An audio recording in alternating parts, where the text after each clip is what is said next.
Bismillahirrahmanirrahim. Assalamualaikum warahmatullahi wabarakatuh. Waalaikumsalam. Teman-teman, sahabat Sarasehan yang berbahagia, alhamdulillah sore ini mudah-mudahan kita memperoleh ilmu yang bermanfaat dan sekaligus dalam rangka merengkuh rahmat Allah untuk memperoleh mobil khususnya di malam Lailatul Qadar nanti ini. Ini sebagai bekal kita, insyaallah teman sekalian, kita tetap membicarakan tentang tokoh inspirasi ya, Muhammad Natsir, perjuangannya baik di Masyumi, baik dalam konteks bangsa dan negara kita.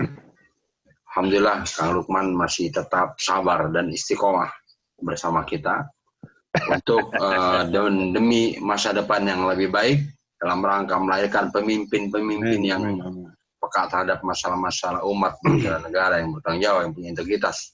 Kami persilakan Kang Lukman. Tafadhal. Bismillahirrahmanirrahim. Assalamualaikum warahmatullahi wabarakatuh. Alhamdulillahirabbil alamin, wassalatu wassalamu ala asyrofil anbiya'i wal mursalin wa ala alihi wa sahbihi ajmain, amma ba'du. Rabbi shrah li sadri wa yassir li amri wa hlul 'uqdatam min lisani yafqahu qawli. Sahabat Sarasehan rahimakumullah, kita lanjutkan sarasehan kita. Kita akan melihat perkembangan Masyumi sejak didirikan pada tanggal 7 November 1945 sampai muktamar keempat ketika Muhammad Natsir terpilih menjadi ketua umum Partai Masyumi. Muktamar 4 Partai Masyumi itu diselenggarakan di Yogyakarta pada tanggal 15 sampai 19 Desember 1949. Zaman dulu itu rupanya muktamar itu diselenggarakan setiap tahun. Kalau sekarang kan 5 tahun sekali. Dulu itu setahun sekali. Belakangan Masyumi mengubah menjadi 2 tahun sekali. Nah, itu rupanya diikuti oleh HMI. HMI kongresnya kan juga 2 tahun sekali. Sesudah Kongres Umat Islam di Jogja tanggal 7 sampai 8 November 1945 yang melahirkan Partai Masyumi, berturut-turut dilaksanakan muktamar atau kongres. Kongres pertama itu bulan Februari tahun 46 di Solo. Kemudian muktamar yang kedua pada bulan Januari tahun 47 di Kediri. Muktamar ketiga di Madiun tanggal 27 hingga 31 Maret tahun 48. Lalu muktamar keempat diselenggarakan di Jogja pada tanggal 15 sampai 19 Desember 1949. Tiap-tiap muktamar itu melahirkan urgensi program. Ya, berdasarkan ya kebutuhan pada saat itu. Lalu ada juga tiap muktamar itu selalu keluar manifesto politik, baik manifesto politik dalam negeri maupun manifesto politik luar negeri. Nah, saya akan coba sampaikan perkembangan dari muktamar ke muktamar. Pada tanggal 4 Juli 1947, Masyumi mengeluarkan manifesto politik yang diumumkan melalui RRI Yogyakarta pada tanggal 6 Juli. Jadi 4 Juli dikeluarkan, 6 Juli dibacakan di RRI. Manifesto politik terdiri dari manifesto politik luar negeri dan manifesto politik dalam negeri. Jadi ini menarik itu, partai politik di masa itu memasukkan soal luar negeri ke dalam pembicaraan di Kongres. Kalau partai-partai sekarang kan enggak, abai kayaknya kepada soal-soal luar negeri itu. Jadi semuanya urusan dalam negeri. Kalaupun ada urusannya agak keluar, ya keluarnya kepada pemerintah. Jadi internal, eksternal itu eksternal organisasi. Dulu tidak, dulu Masyumi itu selalu mengeluarkan manifesto politik luar negeri. Dalam manifesto politik luar negeri, ya, itu Masyumi menyatakan untuk turut melaksanakan cita-cita perdamaian dunia yang berdasarkan keadilan dan peri kemanusiaan, Masyumi satu, berusaha mempererat persaudaraan dengan segenap umat Islam di negara-negara lain.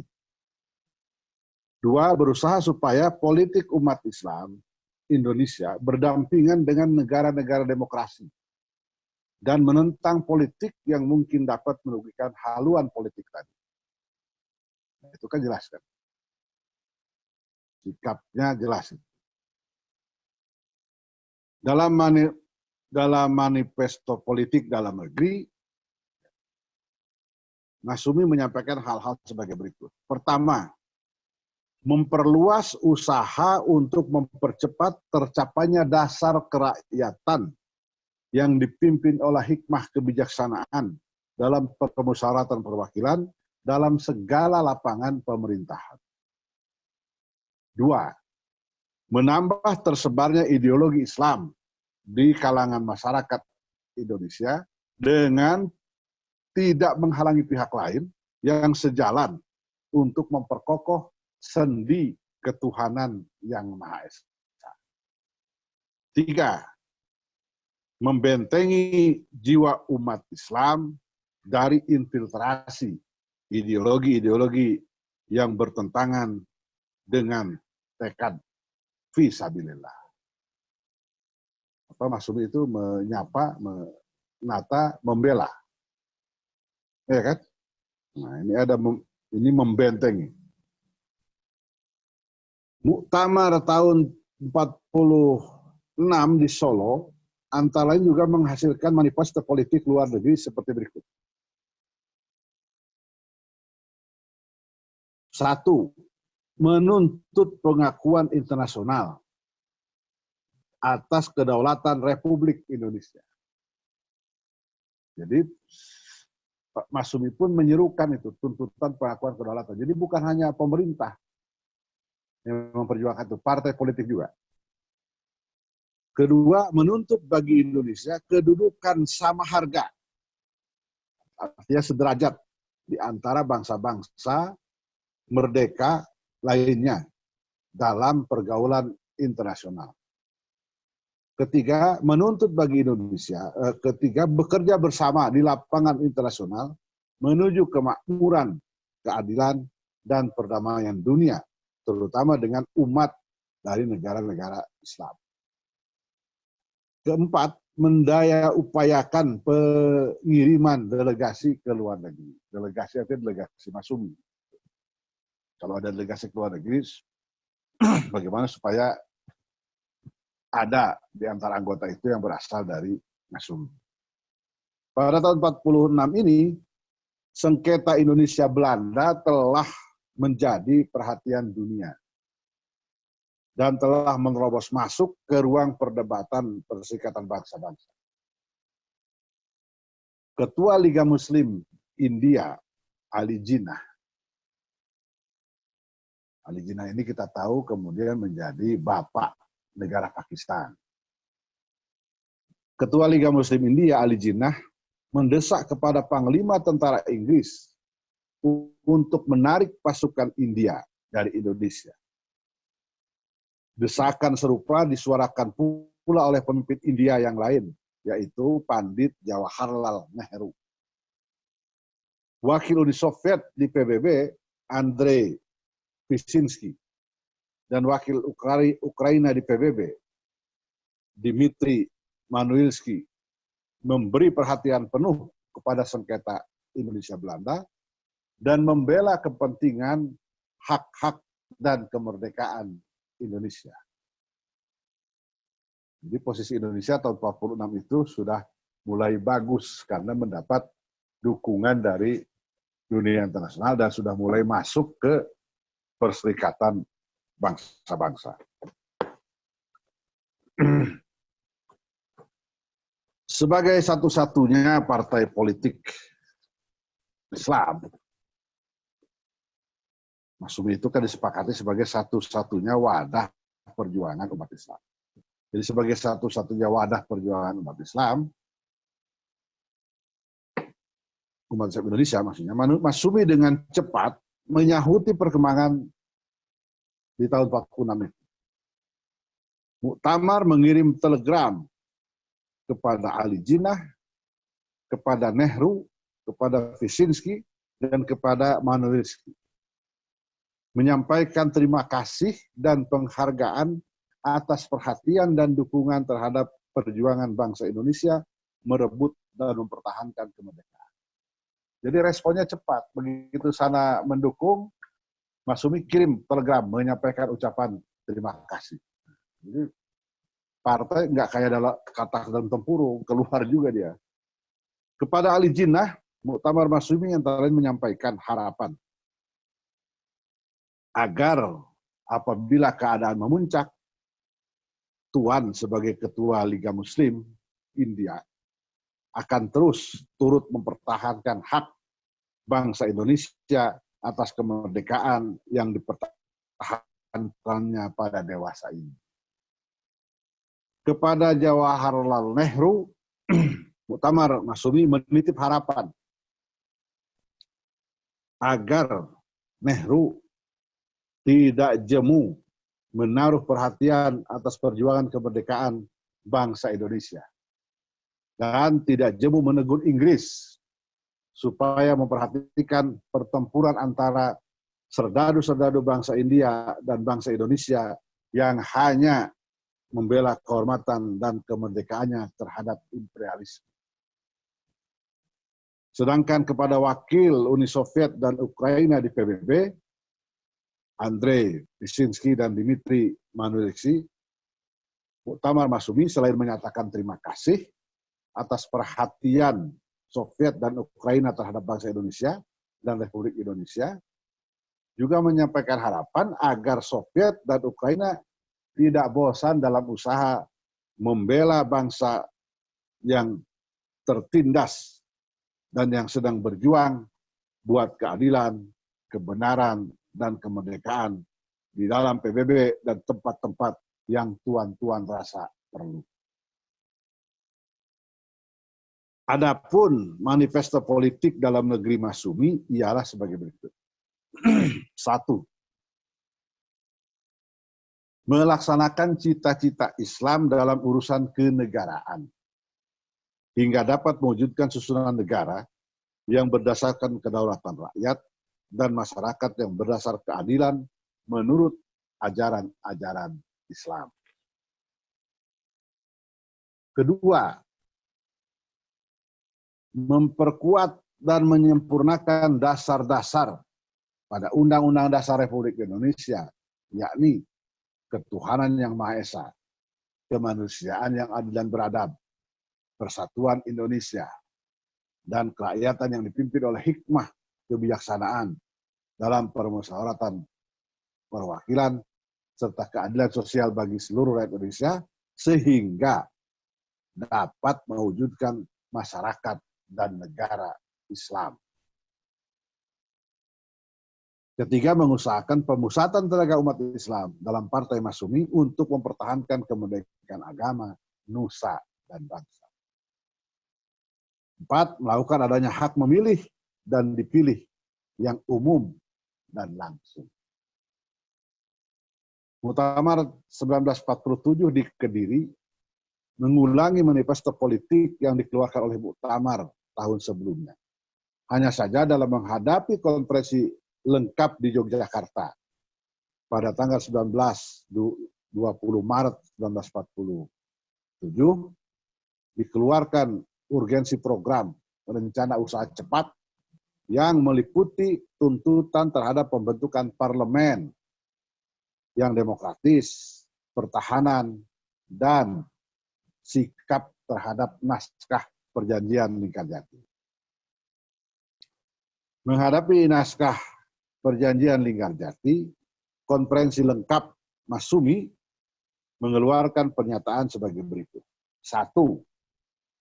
Menginsafkan pemerintah dan seluruh rakyat atas kenyataan-kenyataan perkosaan Belanda atas janji-janjinya sendiri, terutama perkosaan beberapa medan perang yang menunjukkan bahwa penandatanganan naskah perjanjian Linggarjati tidak ada gunanya suatu apa, bahkan membahayakan kemerdekaan negara.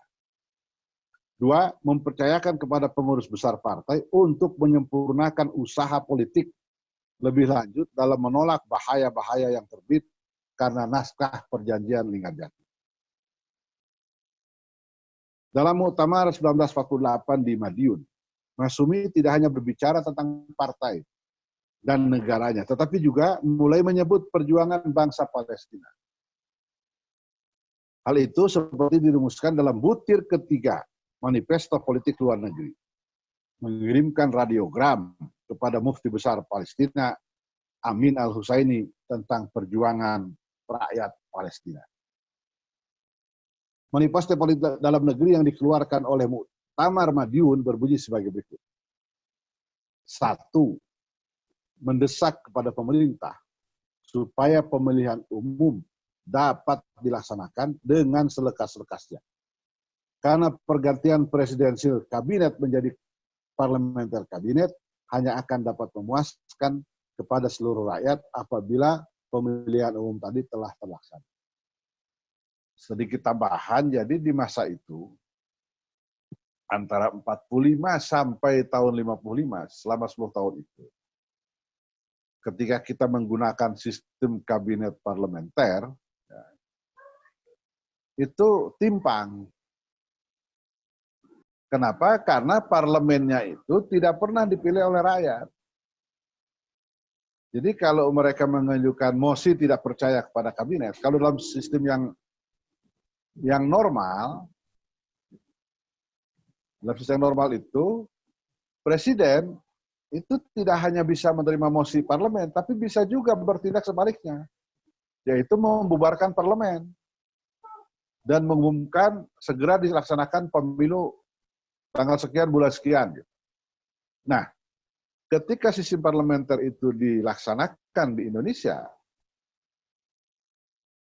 jangankan parlemen hasil pilihan rakyat, undang-undang pemilunya pun nggak ada. Bagaimana ngisinya ya suka-suka aja. Jadi, ya misalnya karena Partai Sosial di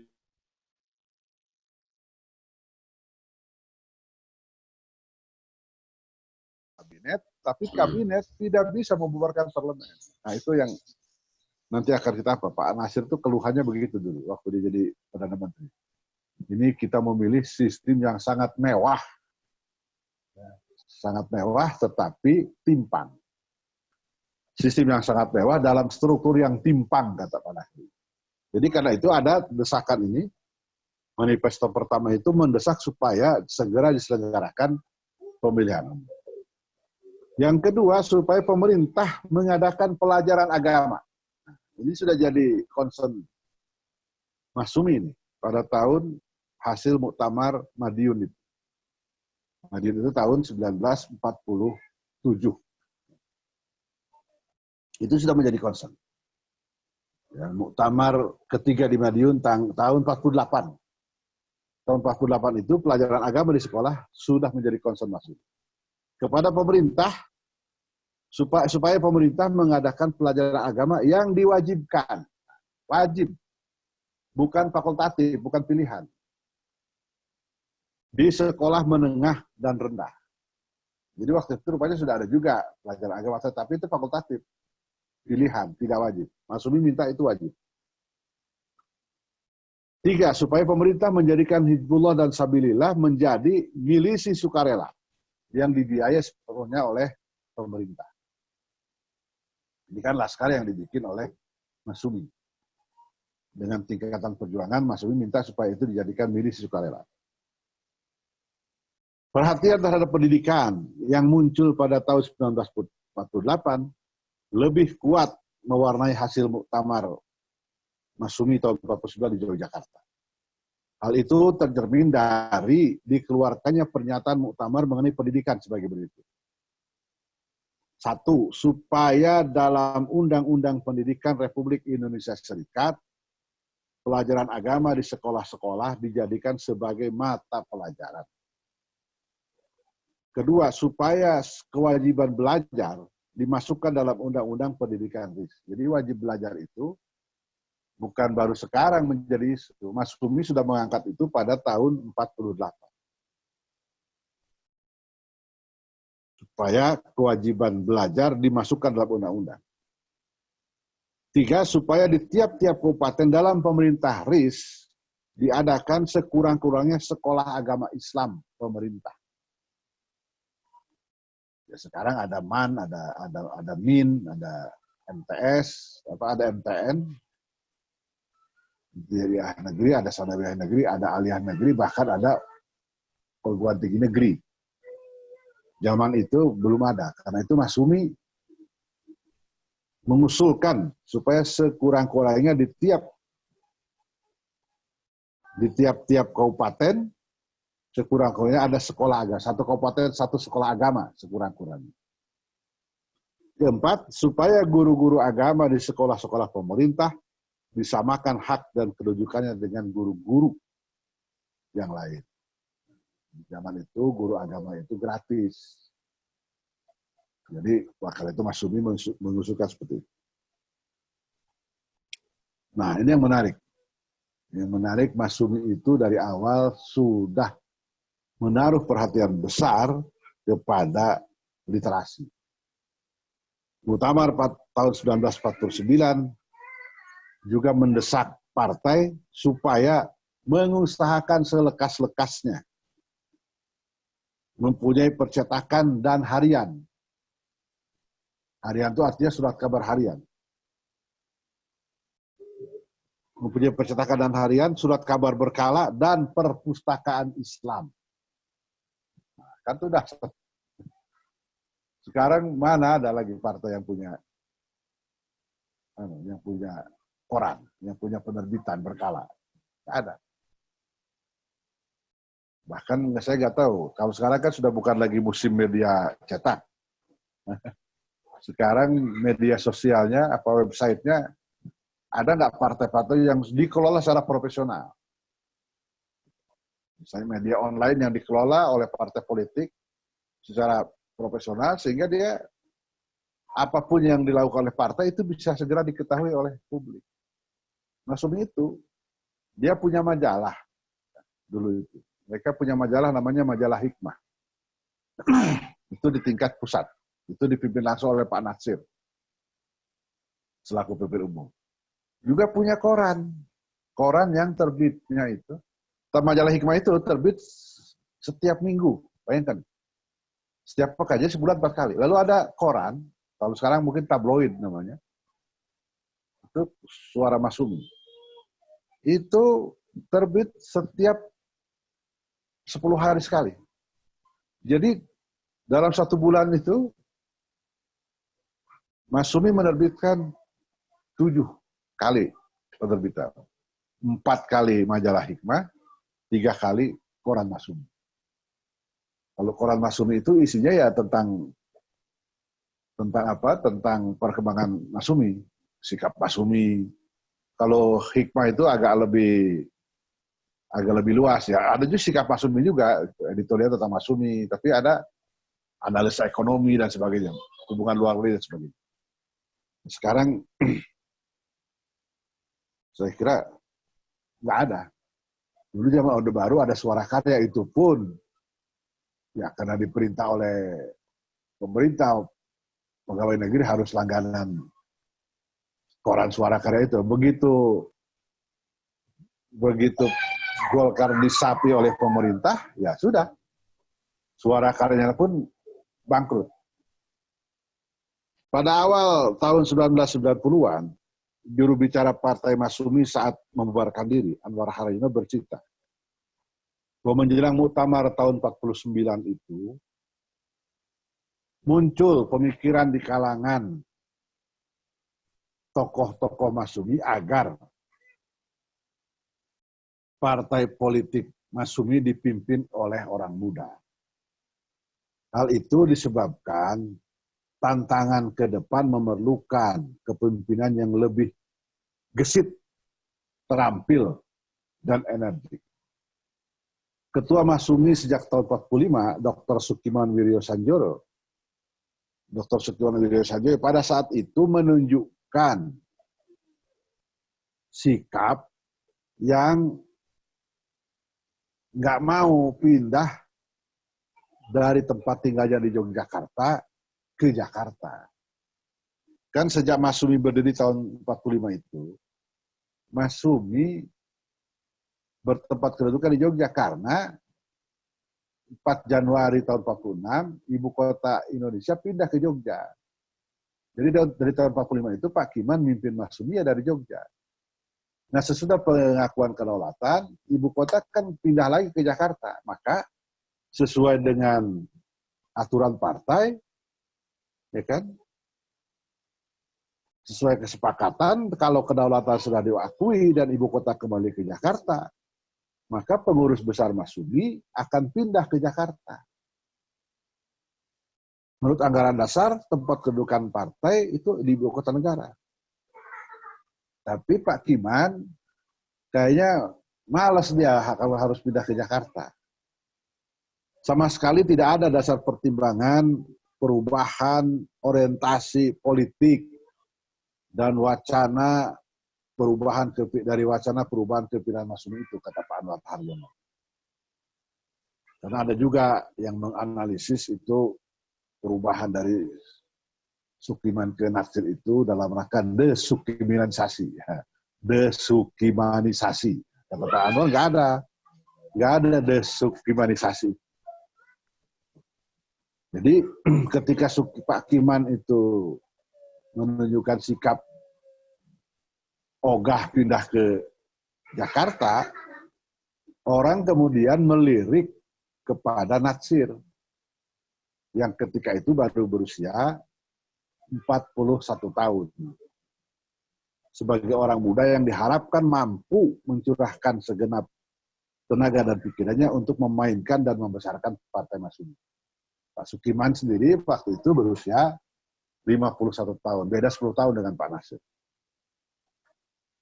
Menurut Anwar Haryono, orang yang pertama kali menyebut nama Natsir sebagai alternatif ialah Kiai Haji Abdul Wahid Hasyim.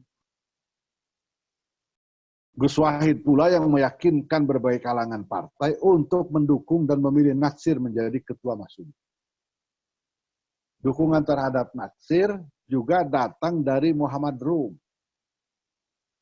perunding handal yang namanya makin populer di kalangan Masyumi ini, dan disebut-sebut layak menggantikan Pak Sukiman,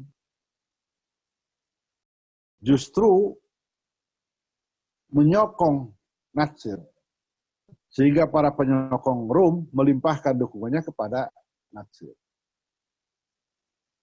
Maka terpilihlah Natsir menjadi ketua Masyumi menggantikan seniornya Sukiman Wiryosanjoyo yang telah memimpin Masyumi sejak partai ini berdiri. Muktamar juga memutuskan untuk memindahkan tempat kedudukan pimpinan Masyumi dari Yogyakarta ke Jakarta. Pengurus besar Masyumi yang sejak berdiri berkantor di ibu kota Jogja, mulai 28 Januari 1950, pindah ke Jakarta, ibu kota RIS. Segera informasi, pemilihan itu dilakukan dengan sistem formatur. Muktamar memilih 3 orang formatur, yaitu M. Natsir, Sukiman Wiryosanjoyo, dan Samsudin. Samsudin ini namanya sekarang diabadikan menjadi nama rumah sakit di kota Sukabumi. Kalau ada yang pergi ke Sukabumi, di Sukabumi ada rumah sakit. Di masyarakat dikenalnya rumah sakit Bunut. karena lokasinya di daerah Bunut. Tapi nama resminya itu Rumah Sakit R. Samsudin, SH. Beliau tokoh Persatuan Islam, Persatuan Umat Islam. Terakhir beliau ini menjadi duta besar di Pakistan dan meninggal saat menjabat sebagai duta besar. Nah, akan tetapi kader-kader Masyumi rupanya tidak rela kalau Dr. Sukiman dalam tanda petik dibuang dari partai. Para pendukung Sukiman seperti Yusuf Wibisono, Dr. Samsudin tadi ini, Samsudin SH, dan Abu Hanifah. Abu Hanifah ini di zaman penjajahan ini pernah menjadi direktur Rumah Sakit Sukabumi, Dr. Abu Hanifah. Jadi Yusuf Wibisono, Samsudin, dan Abu Hanifah menyerukan muktamar supaya menjadikan Dr. Sukiman sebagai ketua kehormatan atau ketua muktamar dan dewan partai atau figur sentral atau presiden partai. Ini untuk menunjukkan bahwa Masyumi tetap satu. Jadi tidak ada yang dibuang. Ketua umum terpilih Natsir mendengarkan aspirasi itu.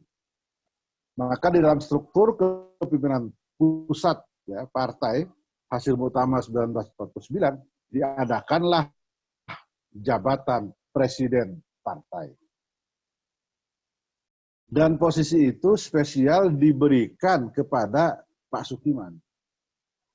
Menurut penuturan Dr. Anwar Haryono, Natsir sendiri yang menemui dan meminta kesediaan Dr. Sukiman untuk memegang jabatan presiden partai.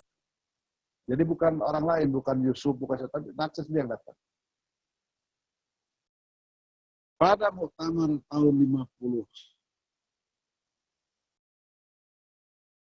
pada muktamar tahun 51, ya, dengan Natsir tetap terpilih sebagai ketua umum, struktur presiden partai diperkuat dengan menambahkan posisi wakil ketua 1 presidium dan wakil ketua 2 presidium.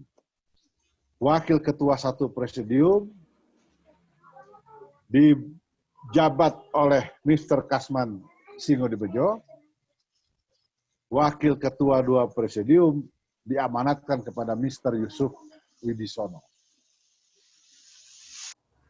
Pada muktamar tahun 1952, dengan alasan untuk efektivitas, efisiensi, dan menghindari dualisme kepimpinan, Natsir yang kembali terpilih menjadi ketua umum menghapus jabatan presiden partai. Dr. Sukiman ditempatkan dalam posisi sebagai wakil ketua 1. Dr. Sukiman mau. Nah itu yang dahsyatnya itu. Ini pendiri partai, ketua umum partai pertama, ya kan? Nah, apalagi senior ditaruh jadi wakil ketua 1, mau. Posisi ini terus dipegang Sukiman hingga posisi Natsir sebagai ketua umum diganti oleh Prawoto Mangkusasmito pada muktamar tahun 59. Ketika Masyumi membubarkan diri pada bulan September 1960, Sukiman Wiryo Sanjoyo adalah wakil ketua 1 di bawah Prawoto Mangkusasmito. Itu kan junior banget. Jadi begitulah di zaman itu. Memang sekarang kan pernah terjadi itu. Ada alasan khusus nggak kalau ceritanya bagaimana kok bisa ditempatkan jadi wakil ketua? Kan ada Pak, karena apa? Tadi kan ada pendukung-pendukung Pak Sukiman itu. Pertama itu, ada pendukung-pendukung Pak Sukiman Yang tidak rela kalau Pak Sukiman itu dibuang ya, ada tanda petik. Jadi harus tetap ada. Walaupun presiden partai kan, Ya, itu pokoknya itu dianggapnya sebagai dibuang itu simbol. ya. Hah? Walaupun di presiden partai dianggapnya dibuang. Tapi kan posisi itu hanya untuk Pak Sukiman. Nah, enggak, itu sepakat itu. Tadinya kan dikhawatirkan dalam kepengurusan tuh nama Pak Sukiman hilang. Gitu. Ingat nggak cerita bekas Ketua Umum P3 Hamzahas? Begitu diganti, terus hilang. Di Majelis Pertimbangan pun nggak ada. Ya. Oh iya, iya. Tapi di Masmi tidak. Iya kan? Jadi Pak, ini kan pendukung Pak Kiman nih, Yusuf Wibisono, Samsudin, sama Abu Hanifah. Mereka minta supaya jangan dibuang. Nah itu didengar oleh Pak Nasir. Dijadikanlah sebagai simbol persatuan Masumi, Pak Sukiman itu presiden partai. Hanya Pak Kiman. Nah, itu kelihatan sekali kalau itu simbolis. Pada muktamar berikutnya, oleh Pak Nasir diperkuat. Jadi Pak Sukiman tidak sendirian. Diangkatlah oleh Pak Sukiman itu 2 wakil. Ya kan? Ada wakil ketua 1. Nah, kemudian barangkali sesudah itu terjadi apa? Terjadi dualisme kepemimpinan. Ya biasa kan, kita juga begitu dulu. Ya, jadi rupanya mulai terjadi dualisme, oleh karena itu menghindari supaya tidak ada dualisme, Pak Sukiman udah dimasukin aja dalam kepengurusan. Nah ini yang gilanya Pak Sukiman tuh mau menjadi wakil ketua 1 itu, gitu loh.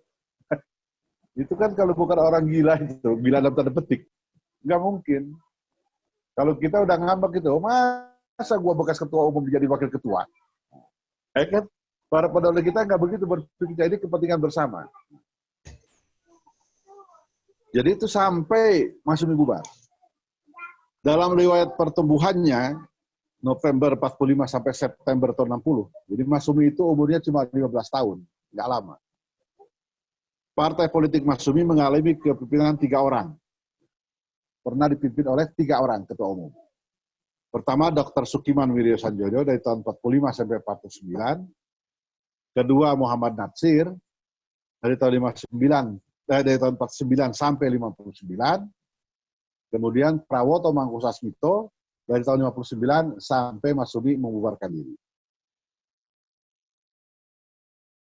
Kepada 2 pendahulunya itu, pada penutupan Muktamar 9 di Yogyakarta tanggal 20 April 1959, Prawoto Mangkusasmito berkata, "Buat aku sendiri, engkau Natsir, di tempat manapun kau berada, akan tetap menjadi abang rohaniku.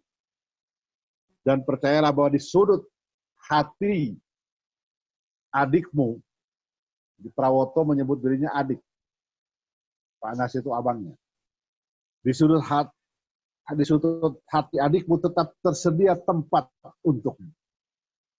Selanjutnya kepada Bapak Dr. Sukiman Wiryo Sanjoyo, yang mula-mula menjadi paman pendidikku di lapangan politik.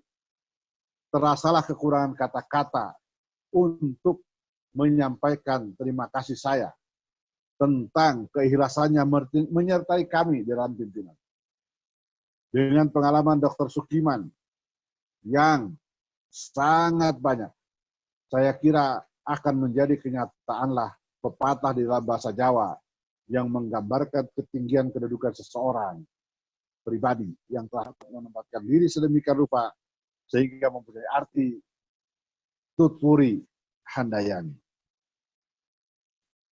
Nanti sesudah Presiden Soekarno memaksa Masumi membubarkan diri, dan pada tanggal 5 Maret 1960 DPR hasil pemilihan umum 1955 dibubarkan oleh Presiden Soekarno lantaran menolak rancangan anggaran pendapatan dan belanja negara era APBN yang diajukan oleh pemerintah. Padahal waktu itu sudah berlaku Undang-Undang Dasar 45.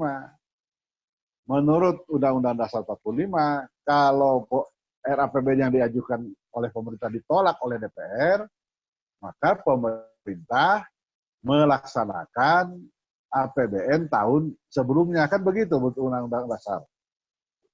Menurut Undang-Undang Dasar yang diberlakukan kembali oleh Dekret Presiden tanggal 5 Juli.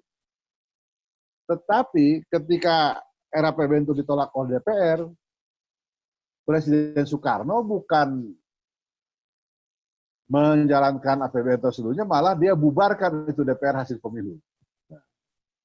Kemudian Soekarno membentuk DPR gotong royong yang seluruh anggotanya ditunjuk dan diangkat oleh Presiden Soekarno. Salah seorang yang ditunjuk dan diangkat menjadi anggota DPR GR ialah Dr. Sukiman Wiryasanjoyo. Menanggapi pengangkatan itu, Sukiman mengaku tidak mengerti mengapa dirinya dikecualikan dari tindakan Presiden untuk mengeluarkan Masumi dalam usahanya meretul. Ini udah agak terdengar lagi nih istilah ini, meretul. Ini dari bahasa Belanda. Ya. Dalam usahanya meretul, mengganti DPR pilihan rakyat menjadi DPR gotong royong. Menurut Sukiman, tanpa sepengetahuan dan tanpa persetujuan dirinya, dia telah ditetapkan sebagai anggota DPR gotong royong mewakili golongan cendekiawan. Sebagai salah seorang tokoh terkemuka, top figur yang pernah memimpin Masumi, kata Pak Sukiman, sukarlah kiranya diharapkan daripada saya suatu sikap yang mengandung unsur ketidakperwiraan, bahkan yang bersifat kerendahan budi. Jika umpamanya sampai terjadi, Masumi dieksitkan dan saya dari DPR, masih dari parlemen, Masuminya dikeluarkan dari DPR, dan saya bersedia dimasukkan ke dalam DPR GR. Itu sikap yang tidak kesatria, kata Pak Sukiman. Saya berkeyakinan, kata Pak Sukiman, saya berkeyakinan teguh bahwa kita semua berusaha memupuk pertumbuhan akhlak umum yang baik dan menjunjung tinggi nilai moral politik yang agung. Nah, inilah sahabat Sarasehan, para pemimpin Masumi telah meletakkan dasar-dasar politik yang menjunjung tinggi nilai-nilai moral dan kesetiakawanan. Juga memberi contoh bagaimana proses pergantian kepemimpinan dilaksanakan secara anggun, bermartabat, dan berakhlak. Saya kira itu, Pak Sekjen, perbincangan kita sore hari ini. Mudah-mudahan bermanfaat. Assalamualaikum warahmatullahi wabarakatuh. Waalaikumsalam warahmatullahi wabarakatuh. Luar biasa ya Kang, dari muktamar ke muktamar dinamikanya itu terlalu, mungkin karena ini ya, dinamikanya itu tinggi ya, sehingga muktamar itu Ya. Ini apa namanya, tiap tahun. Kan muktamar Ya, yang betul, dimaksud itu kan sama aja, membuat apa, ganti pengurus, buat program gitu ya. Itu sama ya. muktamar kayak sekarang kan. Dan Ya, itu ganti pengurus, ya, bikin program. iya. Betul. Karena tingkat dinamika politiknya waktu itu tahun apalagi tahun 40-an sampai 50-an itu kan lagi tinggi ya. Iya. Itu banyak hal yang kita contoh itu. Sebetulnya mungkin muktamar-muktamar kita itu sebetulnya banyak mencontoh dari situ, Kongres HMI, muktamar partai-partai gitu ya. Iya. Itu banyak mencontoh muktamar-muktamar Masumi yang ada sekarang. Kita lihat kan seperti itu. Cuman nuansa perdebatannya berbeda. Dulu perdebatannya betul-betul ini nuansa akademik ya, termasuk soal rekomendasi itu, bahkan dia bangun komunikasi sendiri langsung ke luar negeri ya, seperti itu. Dan orangnya muda-muda waktu itu teman-teman ya. Muda-muda, energik. Ini yang sekarang agak langka nih. Nah, persilakan teman-teman kalau ada yang mau bertanya, mau menanggapi. Ini Mbak Tuti biasanya banyak pemikiran ini. Tadi lupa, lagi masak baru ingat. Aduh, menyesal saya. Akhir aja ujungnya. Udah bukunya. Tapi walaupun belum tuntas, tokoh Prawiro itu husnul khotimah lah, kan dia naik bis ya, naik bis apa naik spur gitu ke Jawa Tengah, sakit kemudian meninggalkan gitu karena sangat mencintai perjuangan dakwah sehingga dia sakit pun tidak diabaikan itu kan. Ini bukunya Prawiro itu. Kalau yang Kasman Prawoto. Prawoto kok. Iya ya. Prawiro. Maaf gitu. Makasih banyak. Pak Kasman ini salah seorang pengusaha. Pak Kasman itu bukan cuma politisi, beliau ini juga pengusaha. Itu dia punya pabrik kaos. Jadi memang sudah kaya. Itu anak-anaknya itu semua dibikinin rumah tuh di Cempaka Putih. Jadi dan sesudah beliau tidak aktif di awalnya kan beliau ini karirnya itu dari JIP. Ya, waktu muda beliau memimpin JIP, Jong Islami Tenbon, zaman Belanda. Sesudah itu beliau aktif di Muhammadiyah. Sesudah berdiri Masyumi, beliau aktif di Masyumi. Ya, beliau itu sejak berdirinya Masyumi sudah aktif di Masyumi. Ketika Masyumi membubarkan diri, Pak Kasman kembali menjadi tetap aktif lagi di Muhammadiyah sampai akhir hayatnya, sampai memperoleh Dr. Honoris Causa dari Universitas Muhammadiyah Jakarta. Orangnya dikenal energik. Kemudian dia praktis saja. Praktis misalnya begini, kalau dia pergi ke suatu tempat itu lebih efektif, lebih efisien pakai bis kota, naik bis kota dia.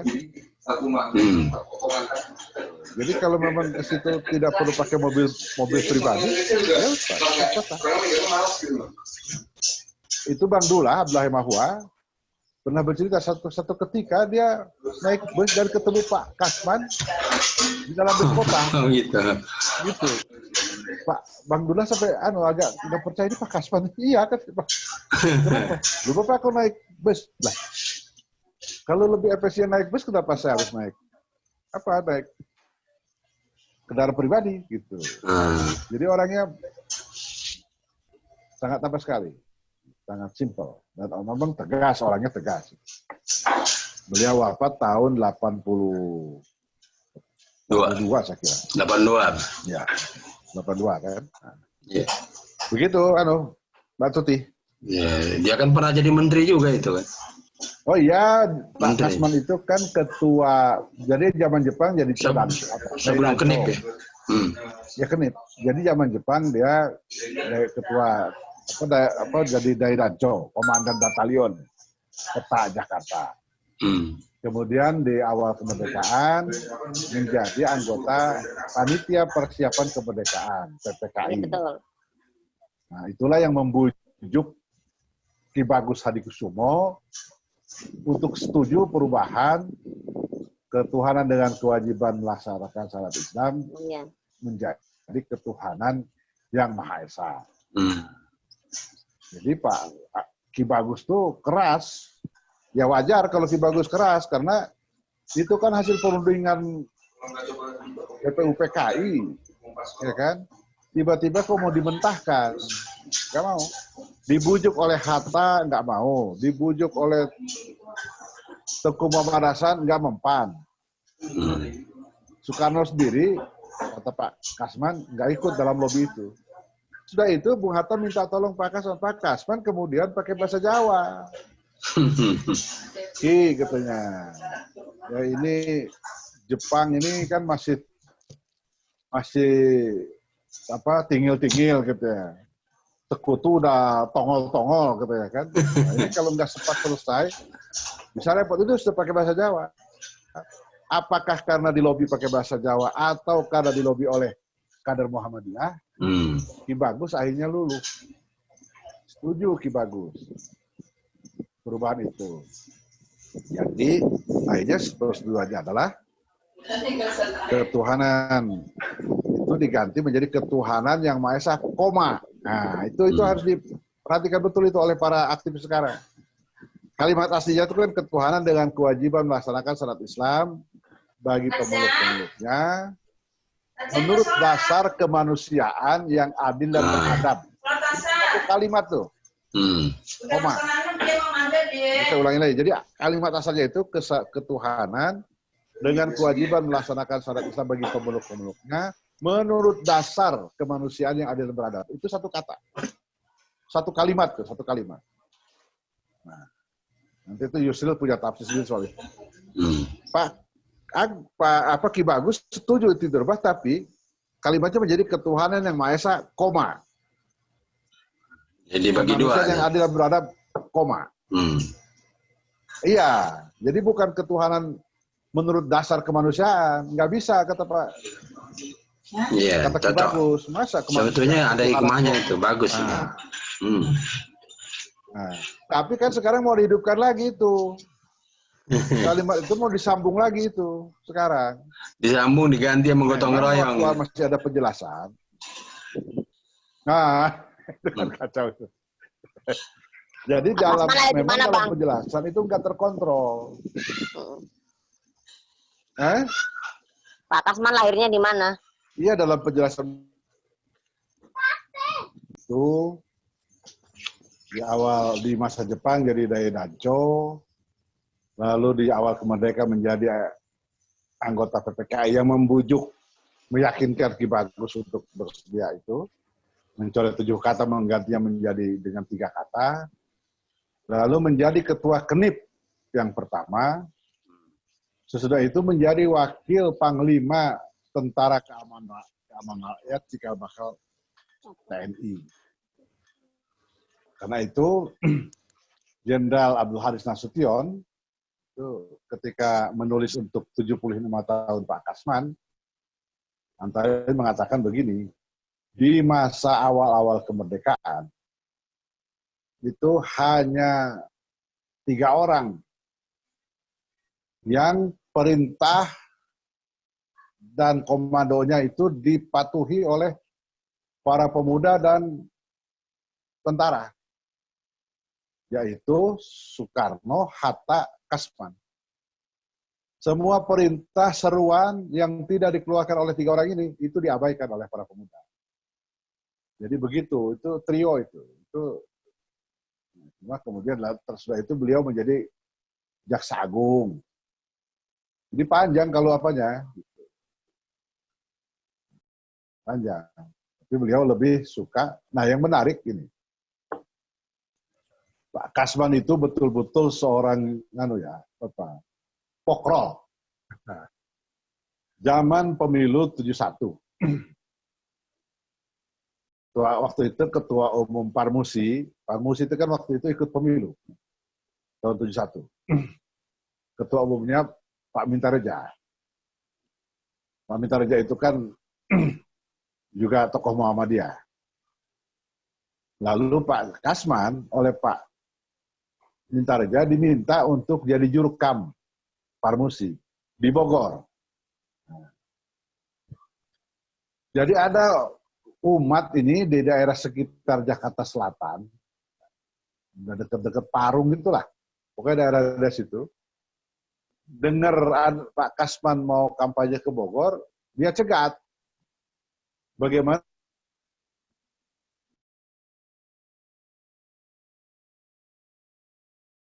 Tapi lihat ada Pak Kasman sholat Jumat di situ, jamaah minta supaya Pak Kasman sesudah khutbah itu kasih apalah ceramah atau apa gitu.